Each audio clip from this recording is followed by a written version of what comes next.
सारे आईएएसओ की कुंडली त्रिवेंद्र रावत जी के हाथ में होगी। जो आईएएस आज एक होकर के जा रहे हैं, कभी ये जो है बॉबी को डराने का काम कर रहे हैं कि ज्ञापन देने चले जा रहे हैं कि जी इस पर कार्रवाई होनी चाहिए। कभी हमारे खिलाफ आईएएस लॉबी एकजुट होकर के चली जा रही है कि कार्रवाई होनी चाहिए। आज त्रिवेंद्र रावत जी के खिलाफ ये कार्रवाई करने के लिए माननीय मुख्यमंत्री जी को के पास चले गए। पहले तो माननीय मुख्यमंत्री जी को समय ही देना नहीं चाहिए था इन लोगों को। अगर त्रिवेंद्र रावत जी ने लोकसभा के पटल पर बयान रखा तो उन्होंने इस प्रदेश को बचाने के लिए रखा, उन्होंने हमारी माँ गंगा को बचाने के लिए रखा, जो निरंतर चीरहरण माँ गंगा का हो रहा है। उन्होंने तमाम एनजीटी की बातें रखी। आप एक बात बताइए, उस अधिकारी को ऑथराइज किसने किया? आप बताइए। सचिव आज तक कितने सचिवों ने जो है पर्टिकुलर जो है बयान दिए? मैं कहता हूं अगर सचिव इनको कमिश्नर बना दीजिए कहीं का। रमेश जोशी जी को पैरोकारी क्या त्रिवेंद्र सिंह रावत को पसंद करते हैं या कुछ त्रिवेंद्र रावत जी को? बिल्कुल मैं त्रिवेंद्र रावत जी को पसंद करता हूं। त्रिवेंद्र रावत जी के समय पर एनएच घोटाले में जो उनके द्वारा ये कहा गया था कि इसकी सीबीआई जांच होनी चाहिए, वो तो केंद्र के एक मंत्री ने ये कहते हुए कह दिया कि इसकी अधिकारियों का मनोबल टूटता है। अभी कुछ दिनों पहले त्रिवेंद्र सिंह रावत ने संसद में बयान दिया था कि किस प्रकार से अवैध खनन उत्तराखंड में हो रहा है। इसके बचाव में सरकार की तरफ से तो कोई बयान नहीं आया, क्योंकि अपनी सरकार को ही एक तरीके से घेरने का त्रिवेंद्र सिंह रावत ने काम किया था। लेकिन जो इनके सचिव हैं, खनन सचिव ब्रजेश संत, उनका एक बयान आता है कि हमने तो देखो राजस्व बढ़ा दिया, बिना डॉक्यूमेंट के इस प्रकार के बात नहीं करनी चाहिए। उसके बाद ठीक जब त्रिवेंद्र सिंह रावत जी से पूछा जाता है कि भाई सचिव साहब तो ये बोल रहे हैं, तो त्रिवेंद्र सिंह रावत का एक बयान बड़ा वायरल होता है। उन्होंने कहा था कि शेर कुत्तों का शिकार नहीं करते। उसके बाद आईएएस एसोसिएशन जो है वो नाराज़ हो जाती है, मुख्यमंत्री के पास जाती है, ज्ञापन देती है, कई जगह पुतले भी फूके जाते हैं कि देखिएगा आईएएस एसोसिएशन को कुत्ता बता दिया जाता है। या फिर जो ब्रजेश संत हैं वो शेड्यूल कास्ट से भी आते हैं, तो उन लोगों ने भी पुतला फूका देखिए हमारे एक अधिकारी है उनको किस प्रकार से होता है। तो हमारे साथ अभी स्वराज सेवा दल के अध्यक्ष हैं रमेश जोशी जी। उन्होंने भी लगातार डिबेट में देखते हैं तो खनन से संबंधित, शराब से संबंधित तमाम उन जो भ्रष्टाचार उत्तराखंड में हो रहा है उस पर लगातार प्रहार करते रहते हैं। अभी जोशी जी पहले तो स्वागत है आपका। अभी मैं आपकी डिबेट भी देख रहा था एक न्यूज़ चैनल पे, आपने भी खनन को लेकर बहुत सारे सवाल भी उठाए, उन पे मैं आता हूं। लेकिन सबसे पहले जो आईएएस एसोसिएशन ने एक ज्ञापन धामी को सौंपा है कि देखिएगा उनका बयान पे त्रिवेंद्र सिंह रावत जी के कि शेर कुत्तों का शिकार नहीं करते, कितना जायज़ आप मानते हैं? सबसे पहले मैं सादर प्रणाम करता हूँ, आपको सादर धन्यवाद करता हूँ। और मैं धन्यवाद करता हूँ माननीय त्रिवेंद्र रावत जी का, जिन्होंने लोकसभा के पटल पर अपनी बात को बहुत वाकपटु तरीके से रखा। वो उत्तराखंड के लाल हैं, उत्तराखंड के सपूत हैं, जिन्होंने भारतीय जनता पार्टी की सरकार में रहकर भारतीय जनता पार्टी के कुकृत्यों को लोकसभा के पटल पर रखकर ये बताया कि उत्तराखंड में कोई भी गलत कृत्य किसी भी सूरत में बर्दाश्त नहीं किया जाएगा। जब उन्होंने लोकसभा के पटल पर रखा तो सारी देश और दुनिया ने देखा और इससे पता चला कि त्रिवेंद्र रावत जी की जो कथनी है वो बिल्कुल 100% सत्य है। उन्होंने बात अवैध खनन की कही, और सबसे बड़ी चीज़ है उससे पता चलता है कि त्रिवेंद्र रावत जी ने जिन अधिकारियों के खिलाफ बात कही, तो उन्होंने जब बात कही तो इसका मतलब उनका जो दामन है वो बिल्कुल बेदाग है। अपनी बात को रखा, बिना किसी डर भय के साथ रखा, बात को प्रखर तरीके से रखा। और इस उत्तराखंड की जो माँ है, हमारी जो उत्तराखंड है, उसका जो चीरहरण निरंतर हो रहा है उसको रोकने की बात कही। तो क्या गलत कहा? यहाँ तक तो सब जायज़ था कि त्रिवेंद्र सिंह रावत ने ये बात कही, विपक्ष ने भी उनकी तारीफ करी, लेकिन उसके बावजूद इस प्रकार का बयान देना जो आईएएस अधिकारी के लिए उन्होंने बयान दिया था, उस पर क्या वो सही था? मैं ये पूछता हूँ कि उस आईएएस अधिकारियों को किसने आगे कर दिया बयान देने के लिए? उन्होंने लोकसभा के पटल पर जो बात रखी वो अवैध खनन की रखी। तो उसमें अगर परेशानी थी तो जिलाधिकारी, तमाम जनपदों के जिलाधिकारी बयान देते, अपने अपने तथ्यों को रखते। और मैं फिर कहता हूँ, जिनको इतना दर्द हो रहा है जिन अधिकारियों को, जो माननीय मुख्यमंत्री जी से मिलने जा रहे हैं, आईएएस लॉबी भी उनसे मिलने जा रही है। जो यहाँ पर भाषा की मर्यादा का सवाल है, क्या ये भाषा ठीक है एक आईएएस के लिए बोलना? उन्होंने चाहे पर्टिकुलर एक आईएएस के लिए बोला ही नहीं। उन्होंने कहा था कि इस विषय पर मैं कुछ नहीं बोलना चाहूंगा, शेर कुत्तों का शिकार नहीं करते। 100% सही करा। त्रिवेंद्र रावत जी को फांसी चढ़ा दें सारे आईएएस। इन सारे आईएएसओं की कुंडली त्रिवेंद्र रावत जी के हाथ में होगी। जो आईएएस आज एक होकर के जा रहे हैं, कभी ये जो है बॉबी को डराने का काम कर रहे हैं कि ज्ञापन देने चले जा रहे हैं कि जी इस पर कार्रवाई होनी चाहिए। कभी हमारे खिलाफ आईएएस लॉबी एकजुट होकर के चली जा रही है कि कार्रवाई होनी चाहिए। आज त्रिवेंद्र रावत जी के खिलाफ ये कार्रवाई करने के लिए माननीय मुख्यमंत्री जी को के पास चले गए। पहले तो माननीय मुख्यमंत्री जी को समय देना नहीं चाहिए था इन लोगों को। भाई ये माननीय मुख्यमंत्री जी कहीं, इसका मतलब कहीं ना कोई, अगर त्रिवेंद्र रावत जी ने लोकसभा के पटल पर बयान रखा तो उन्होंने इस प्रदेश को बचाने के लिए रखा, उन्होंने हमारी माँ गंगा को बचाने के लिए रखा, जो निरंतर चीरहरण माँ गंगा का हो रहा है। उन्होंने तमाम एनजीटी की बातें रखी, उन्होंने तमाम जो बागेश्वर में या रामनगर और जो है लाल कुआं में, उधम सिंह नगर में जो अवैध खनन हो रहा है उसकी बात रखी। उन्होंने अपनी माँ के चीरहरण को बचाने के लिए बात रखी। धामी जी को जो है आईएएसओ के अंदर इतना प्रभाव हो गया जो माननीय मुख्यमंत्री जी को ज्ञापन देने पहुंच गए। क्यों चले गए? ये फांसी चढ़ा दें सारे लोग मिलकर त्रिवेंद्र रावत जी को, मत बहिष्कार कर दें त्रिवेंद्र रावत जी का। आप बताइए कोई बात होती है? अरे उन्होंने कौन सी अमर्यादित शब्द का, क्या उन्होंने पर्टिकुलर किसी व्यक्ति विशेष के लिए कहा? आप बताइए उस अधिकारियों को किसने जो है आगे कर दिया कि जो है क्या नाम कहता है बयानबाजी करो। अगर त्रिवेंद्र रावत जी ने लोकसभा के पटल पर बात रखी थी तो वहीं पर जो है भाजपा के तमाम प्रवक्ताओं को या माननीय मुख्यमंत्री जी को संसद में जाकर के वहीं पर अपनी बात को प्रखर तरीके से रखते। बात लोकसभा के पटल का था तो आप बताइए ये सचिवालय का मुद्दा था। उन्होंने क्या किसी व्यक्ति विशेष सचिव पर आरोप लगाया था? क्या उन्होंने किसी खनन सचिव को लेकर के कोई बात कही थी? अच्छा, एक सवाल और है कि जो उन्होंने कहा है कि राजस्व तो हमने बढ़ाया है, उसके बारे में अपनी आप ये बताइए, राजस्व को बढ़ाने, पैसे कमाने के लिए क्या कोई व्यक्ति अपनी मां का चीरहरण करवा देगा? आप जिस राजस्व को बढ़ाने की बात कर रहे हैं, आपने राजस्व बढ़ाए नहीं है, आपने तमाम हमारी उत्तराखंड की जो धरती है उसे छलनी कर दिया है। आप चले जाइए बागेश्वर में, वहां पर देखिए किस प्रकार से आपदाएं आ रही हैं। बागेश्वर में देखिए जिस प्रकार खनन पर माननीय उच्चतम न्यायालय के आदेशों के बाद जो रोक लगा, आप चले जाइए, आपने जोशीमठ को देखा ही है किस प्रकार से दरख्त बढ़ते जा रहे थे।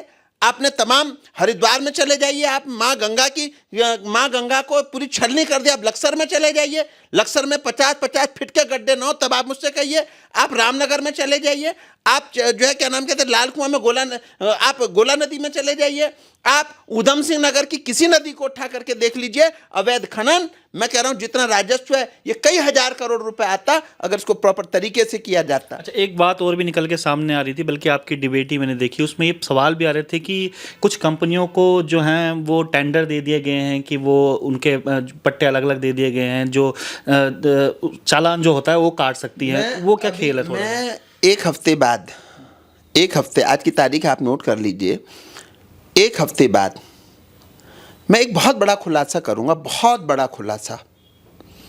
और वो कैसा खुलासा होगा उसके बाद देखते हैं आईएएस लॉबी क्या करती है, माननीय मुख्यमंत्री जी क्या करते हैं। खुलासा किसके ऊपर होगा? वो मैंने खुलासा देखिए वो किसके ऊपर, तो खनन से रिलेटेड होगा किसी भी, मैंने कहा खनन जमीनों से लेकर के होगा। आज हमारे घरों को उजाड़े जा रहे हैं, हमारे उत्तराखंडियों की जमीनें नीलाम की जा रही हैं, हमारे दाखिला खारिज नहीं हो रहे। और आप देखिएगा किस प्रकार से जिलाधिकारी स्तर के अधिकारी किस प्रकार से जो है जमीनें जो है पैसे लेकर के दे रहे हैं। वो खुलासा होगा, कागजों के साथ खुलासा होगा। आप देखिएगा, जवाब नहीं होगा माननीय मुख्यमंत्री जी के पास में, जवाब नहीं होगा ना आईएएसओं के पास में। उस दिन पूछूंगा, उस दिन बताऊंगा। ये लोग फांसी चढ़ा दें इस लोकतंत्र की सारी शक्ति को, ये मुझे फांसी चढ़ा दें, ये बॉबी को फांसी चढ़ा दें, ये त्रिवेंद्र रावत जी को फांसी चढ़ा दें, और लोकतंत्र की आवाज़ को उठाने वाले हर व्यक्ति को फांसी चढ़ा दें। आज आप ट्रांसफर नीति को देखेंगे ना तो आपकी आंखें छलकने लगेंगी, आपकी आंखें भर जाएंगी। जो इस उत्तराखंड के अंदर आज हो रहा है, जो आज इस उत्तराखंड की धरती पर जो बोल रहा है, उसके खिलाफ झूठे मुकदमे लिख दिए जा रहे हैं। जो व्यक्ति किसी बात को, इस प्रदेश को बचा, अरे कोई अपना घर भरने के लिए लड़ रहा है क्या? त्रिवेंद्र जी ने ये बात अगर कही तो क्या उन्होंने पैसे, उन्हें क्या इससे कोई पैसे मिल जाएंगे? त्रिवेंद्र रावत जी के पास क्या कोई कमी है पैसों की? उन्होंने अगर बात कही है तो माँ उत्तराखंड को बचाने के लिए कही है। आज अगर हम लड़ रहे हैं तो अपनी माँ को बचाने के लिए लड़ रहे हैं। आप बताइए, इस प्रकार की चीजें। आईएएस को माननीय मुख्यमंत्री जी ने टाइम दे दिया, धिक्कार है। मैं कभी आशा नहीं कर सकता था कि माननीय मुख्यमंत्री जी बार बार, चलो हम लोग तो अभी छोटे नेता हैं, हमारे लिए हमारे को मुकदमे लिख देते हैं, 10-12 मुकदमे इन लोगों ने लिखवा दिए मेरे खिलाफ। मैंने तो कभी मीडिया के माध्यम से कभी प्रोपेगेंडा नहीं करा।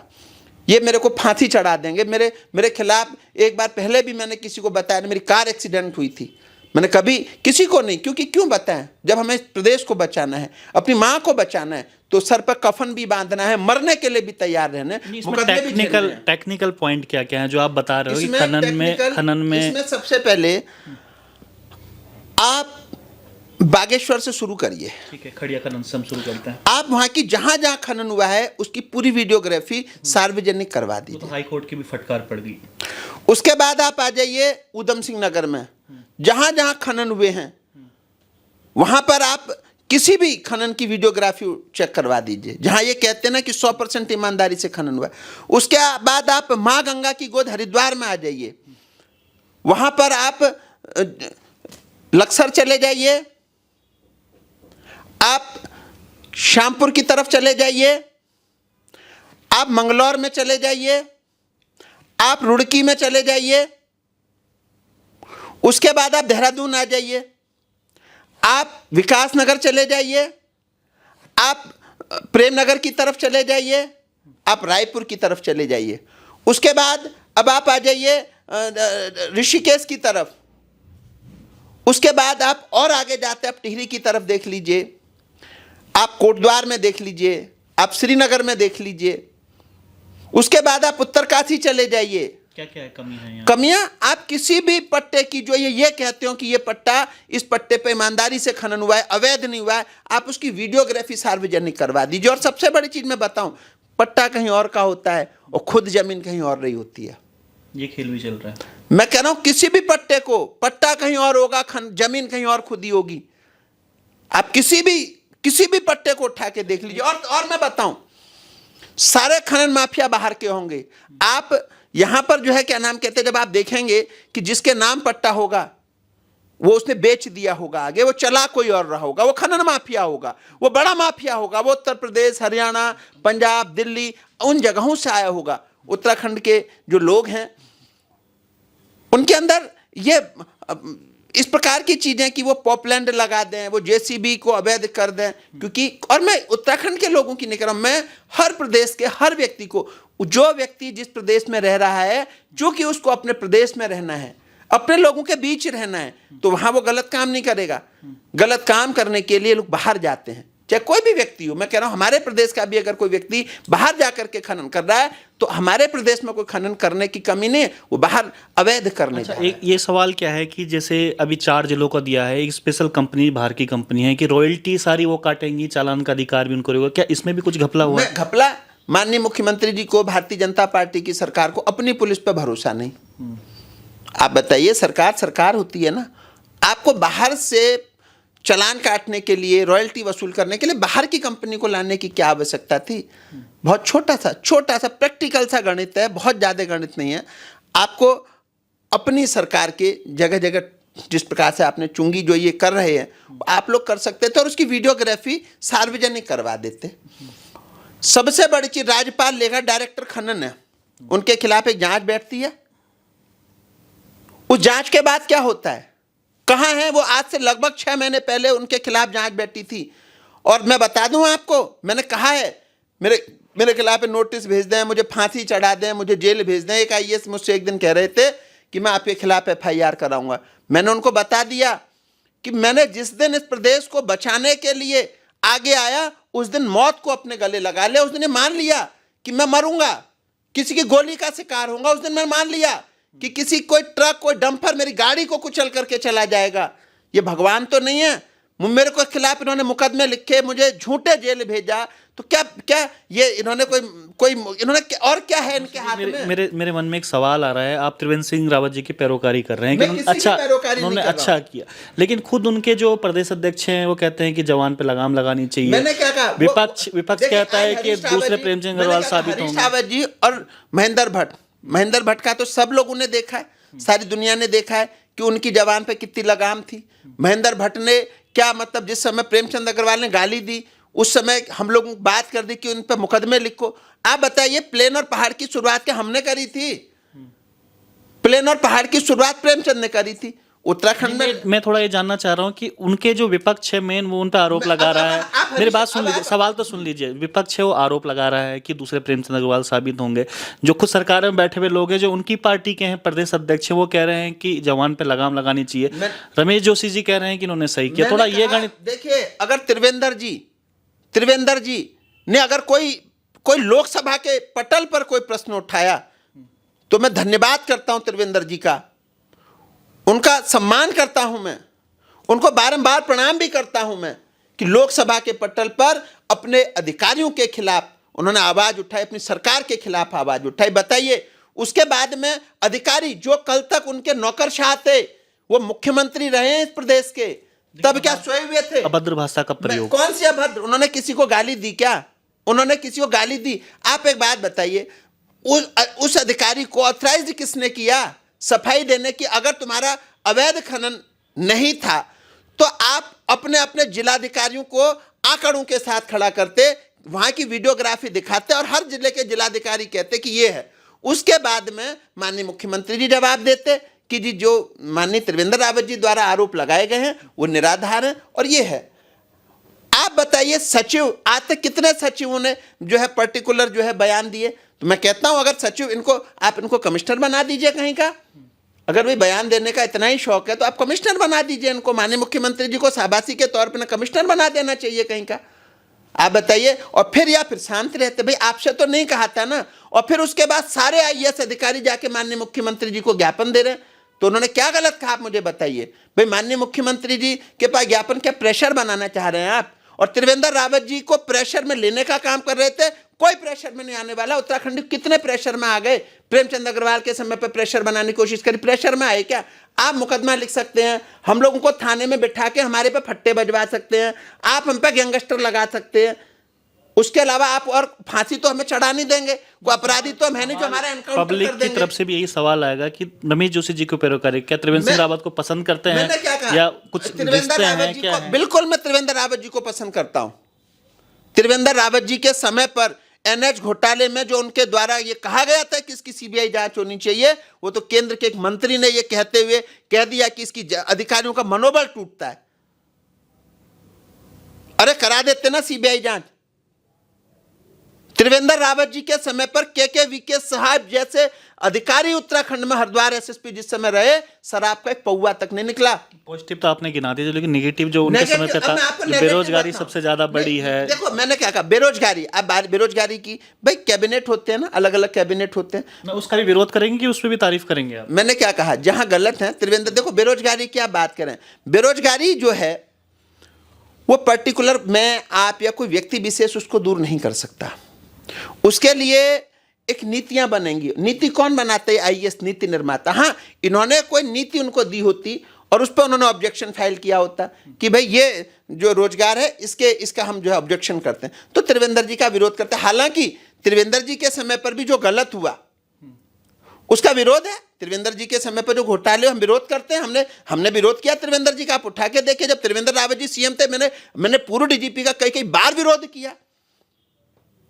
त्रिवेंद्र जी के समय पर मैंने जो पूर्व डीजीपी थे, मैंने कई सार्वजनिक मंचों पर कह दिया था, मैंने कहा उन्होंने देखो 4600 ग्रेड पे पुलिस की जो बढ़नी चाहिए थी वो नहीं बढ़ाई, गलत किया। मैंने हमेशा विरोध किया। भाई आप एक बात बताइए, पुलिस है, पुलिस कितना कमा रही है? जो लोग आप कह देते हैं, आप सार्वजनिक, पुलिस 24 घंटे की ड्यूटी करती है, 24 घंटे की, उसके बाद पुलिस पर आरोप लगा दिए जाते हैं। अरे सिपाहियों ने, एक सिपाही क्या कितना भ्रष्टाचार कर सकता है? एक सिपाही कितना? आपने यूपीसीएल वालों के सबके पैसे, सबकी तनख्वाह बढ़ा दी। आरोप भी तो आप जैसे लोग लगाते हैं, जो अभी आपने एसएसपी मणिकांत मिश्रा के ऊपर भी आरोप लगाया था, इसके अलावा और जो तमाम लोग मैंने मणिकांत मिश्रा जी के ऊपर जो आरोप लगाया उनके यूट्यूब पर लगाया। मैंने के सर के लिए प्रशंसा करी ना।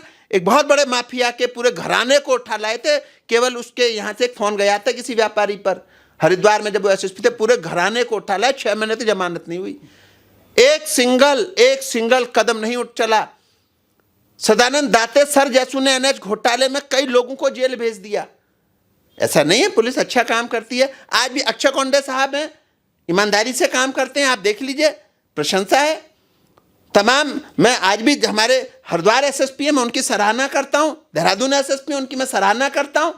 पुलिस मैं कह रहा हूं खनन, मेरी जो बात थी, पुलिस के पास कितना अधिकार होता है? अधिकार तो ना आईएएसओं के पास है। मैं आईएएस लॉबी का विरोध कर रहा हूं, पुलिस का विरोध नहीं किया। आप बताइए, आप राज्यपाल लेगा डायरेक्टर खनन है, बताइए कितनी चिट्ठियां उन्होंने जारी करी हैं, कितनी चिट्ठियां जारी करी? बताइए, डायरेक्टर खनन को करना था नहीं करना था? सचिव खनन ने जब उनके खिलाफ जांच बैठी तो सचिव खनन ने क्या कार्रवाई करी? आप बता दीजिए। भाई पुलिस को जाना, जा लगना, जा खाऊं खाऊं, पुलिस ही दिखती है। लेकिन पुलिस, हरिद्वार एसएसपी साहब के समय पे जितनी घटनाएं हुई, उमेश शर्मा जैसी जो घटना हुई, हरिद्वार एसएसपी साहब ने बताई है। मतलब भाई कोई आदमी AK-47 लेके तो खड़ा नहीं रहेगा कि मैं भाई घटना हो रही है अब हम बिल्कुल खड़े हो जाएं। भाई आदमी अपराध को रोक सकता है। जब उमेश शर्मा और चैंपियन के बीच जो सारी देश और दुनिया ने देखा गोली बारूद, आप बताइए उसके बाद कौन सी घटना वहां पर हुई? उसको रोक दिया ना पुलिस ने। अपनी कार्यशैली कितने अच्छे तरीके से करा। चलिए, ये तो खैर अलग विषय है, क्योंकि हम अवैध खनन पे बात कर रहे थे। लगातार जिस प्रकार से सवाल उठे हैं, एक लोकसभा में जिस प्रकार से सांसद और पूर्व CM भी रहे हैं, उन्होंने आवाज़ उठाई है, तो कुछ तो बात होगी कहते हैं। लेकिन उसके बावजूद भी सरकार का जवाब ना आना और इस प्रकार की पॉलिटिक्स होना कितना जायज़? आप लोग भी कमेंट बॉक्स में जरूर बताइएगा, जो त्रिवेंद्र सिंह रावत ने लोकसभा में जो आवाज़ उठाई थी और उसके बाद जो बयान आए थे वो कितने जायज़ हैं, और जो लोकसभा में बात उठाई थी वो कितने जायज़ है। तब तक के लिए बने रहिएगा विजय पथ न्यूज़ पर। बहुत बहुत धन्यवाद। धन्यवाद जोशी जी आपका भी।